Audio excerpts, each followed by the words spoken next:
Jason Chen and his defense team, we appreciate your attentiveness during the course of this trial. This has been a difficult trial. Jasmine Pace's life was taken on November 23rd, 2022. Jason Chen did that. Jason Chen and Jasmine Pace have been in a relationship on and off, as you heard testimony, for about a year. On November 22nd, just before midnight, Jasmine Pace came to Jason Chen's home at 110 Tremont Street, apartment 210. It's undisputed. What happens between 12 o'clock and 2 o'clock? There's no proof of it. But we do know just after 2 o'clock in the morning, Courtney Brewer was awakened. She was awakened by what she described as a female screaming.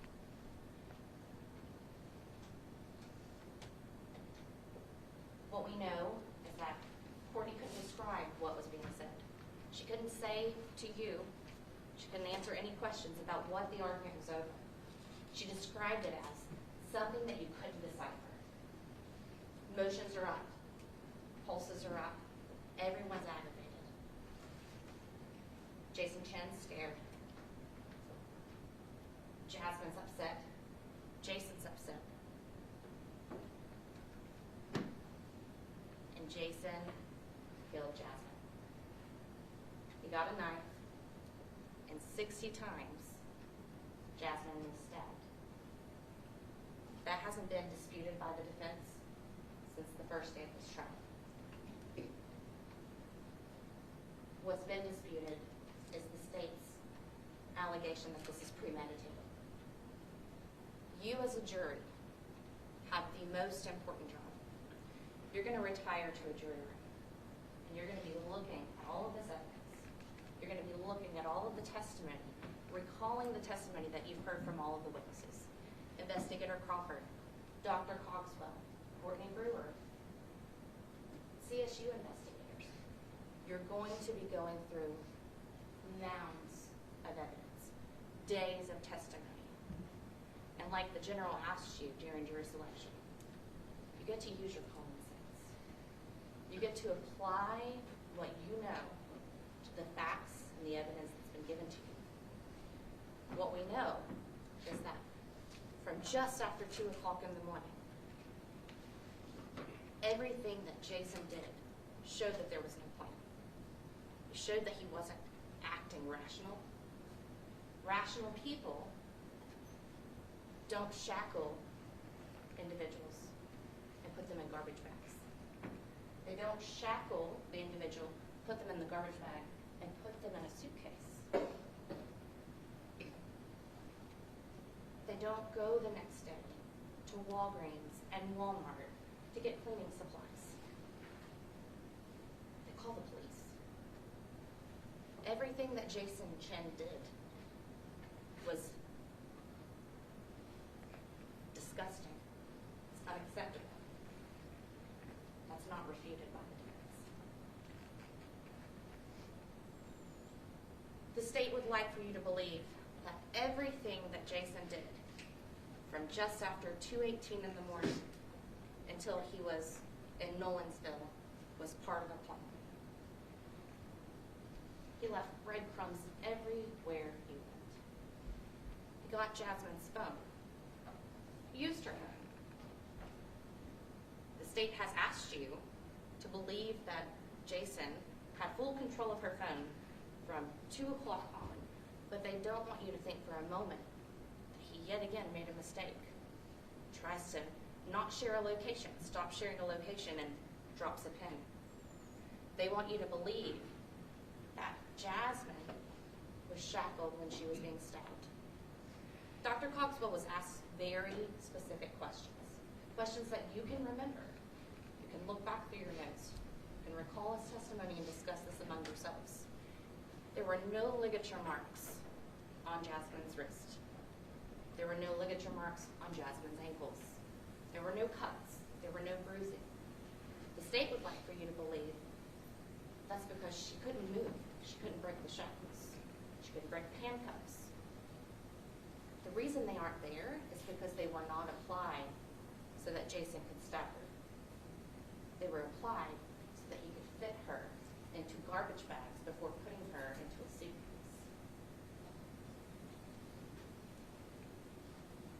if the state was able to establish that she was cuffed and shackled, there's your premeditation. They don't have that. You don't have that for the proof either. What you have is the state's argument to you today. That's the theory you should believe. And their own expert refutes that. No defensive wounds, no ligature marks, no bruising, no cuts. An individual that's fighting and tied would surely have that.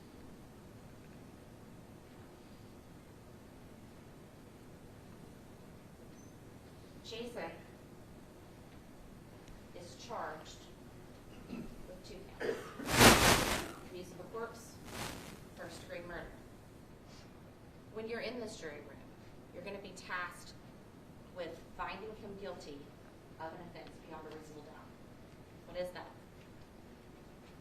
Reasonable doubt, beyond a reasonable doubt, is going to be the elimination of any doubt that Jason Chen committed these offenses. Let's put them side by side. The abuse of the corpse charge. A reasonable person would not believe that it's acceptable for Jason to put Jasmine into trash bags after she's been shackled, put her into the suitcase, drive her to Suck Creek, and discard her. No reasonable doubt would a reasonable person have. That's not acceptable. That's unlawful, and that he's committed that offense. When you're in the jury room, though, do you have that same confidence related to premeditation? Do you have the same conviction that Jason knew what he was doing, that he intended to do this, and that he had the plan to do it? The law is clear. We're not asking you to believe that Jason had hours, days, months that he's planned this out. But you have to know with moral certainty that he had a moment to reflect and that he didn't. It's the state's burden to show you that he had that moment of reflection and that he chose to disregard and to continue to engage in acts that killed Jasmine Pace. Ladies and gentlemen, that's not here. You've heard from Courtney Brewer about the yelling, something that she can't even describe to you what was being said. Movement throughout the apartment.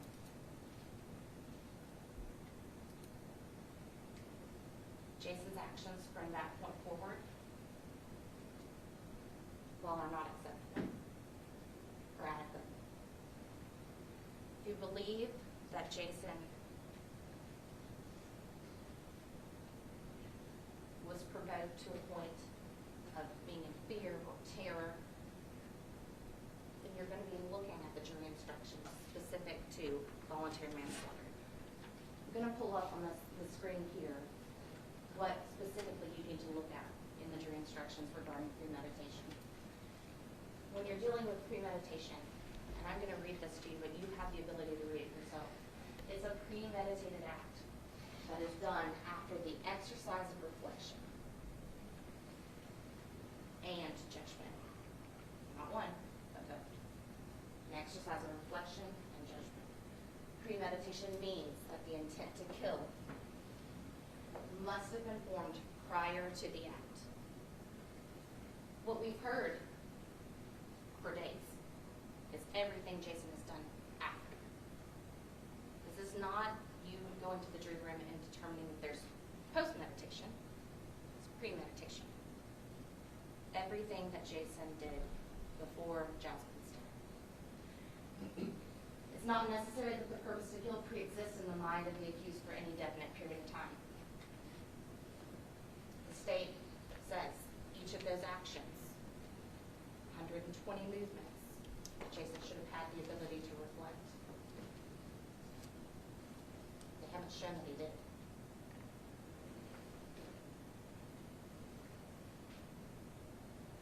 What you need to look at also is in Dr. Cogswell's testimony. He talked about the there wasn't a pattern, that it seemed erratic. It seemed as if someone was in a state of excitement, a state of passion. When you're looking at the lessons that the judge has already instructed you about, when you go into second degree or voluntary manslaughter, when you find that the state has not met their burden to prove premeditation, you're going to be looking specifically at the distinction between what is second degree murder and what is voluntary manslaughter. Specifically, voluntary manslaughter requires that the killing result from a state of passion. The state's witness talked about this. They talked about the individual that inflicted these wounds being in a state of excitement or a state of passion. It's right here in your jury instruction. That is something for you to consider. It does require that there has to be a state of passion that's produced by adequate provocation. You heard yelling from the floor below. That was enough to wake an individual up at 2 o'clock in the morning. So loud that she couldn't even make out what was being said. There's an argument. Provocation. When you're looking at the next step, it would be a reasonable person to act in an irrational manner. The state would like for you to believe that he was cool, calm, and rational. Irrational people do the things that Mr. Chen did. On the next slide, when you're trying to determine what the state of passion is, passion means human emotions such as anger, rage, resentment, terror, similar emotions which render a mind incapable of cool reflection. If you find that there was provocation, that you believe Ms. Brewer, that she heard a female screaming, so loudly yelling that nothing could be made out of what she's saying. Anger. Jasmine is angry. Jason. We don't hear that Jason's yelling back or that Jason's screaming at her. We hear that a female is yelling. If you find that there was a specific issue of whether or not Jason could have been in a state of passion, you can't form premeditation because he can't reflect. There's no moment that he could have for cool reflection. During the course of this trial, there were a lot of questions that were raised about the investigation of the Chattanooga Police Department, about the collection of evidence, about the time that it took for law enforcement to get involved. This wasn't to distract you or to try to make it look like Jason didn't commit the offense. It was to make you aware that the state's going to ask you to rely on this evidence of this scene. That, one, Jason contaminated, but so did every other individual that went in afterwards. They want you to believe that this scene is pristine enough that it sets a story up that Jason acted with premeditation. Cleaning a scene after the fact does not give you premeditation. Removing Jasmine's body, shackling her, putting her in garbage bags, and putting her in the suitcase and discarding her on the riverbanks doesn't give you premeditation. It gives you the abuse of force. How Jasmine was discarded is not acceptable. Jason should be held accountable for that. Jasmine's death is not acceptable. Jason should be held responsible for that. When you're in the jury room, when you are looking through these instructions, it will be important for you to remember it is the state's burden to prove each of those elements beyond a reasonable doubt.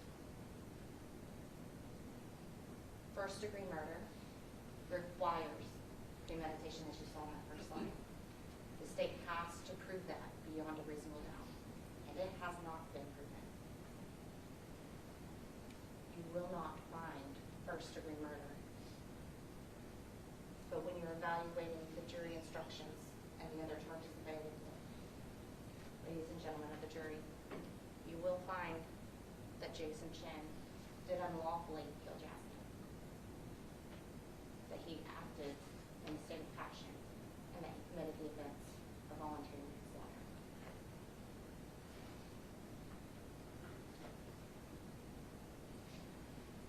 One of the things that the state did talk about, and I'm going to touch briefly on that, is what's been shown as 226. You guys can recall this red sheet. The state would like to talk about traces in the sheet, possibly not being blood. You have the ability to look at this. We don't know what this is. You won't be able to see anything but this picture in the back, because the state doesn't do anything with the sheet other than collect it. It's not tested. It's not brought here for the trial. So you have a picture. Why we don't have it here, I'm not sure. But it does raise questions as to what this could be. Why is it not preserved? Why is it not entered here? Why is it not tested? This is among many things we don't have answers to. The state also mentioned a few months ago antemortem, perimortem, and postmortem. Put a slide up on the screen that showed none detected for postmortem. Dr. Cogswell, in his testimony, said that the time that it takes to inflict those injuries, the 67 wounds to Jasmine, is not the same amount of time it would take for her to die. You can remember that. He said that more than once. The fact that an individual is stabbed 60 times does not mean that she died instantly. You heard about her continuing possibly to bleed out. Jason Chen did not stop stabbing because he thought she was dead and that was good enough. There's no evidence that supports what the state has just said to you. Dr. Cogswell's own testimony refutes what the state just stood here and told you. Dr. Cogswell said that the amount of injuries that were placed on Jasmine, she would have died after the infliction stopped because of the amount of bleeding that she was doing. I know that I've just said this to you, but I'm going to say it once again. This has been a hard case. Jasmine deserves justice. You have given Mr. Chen the benefit of a fair trial. Your attentiveness has been very clear throughout this, and it's much appreciated. In reviewing this evidence, we ask you to return a verdict of voluntary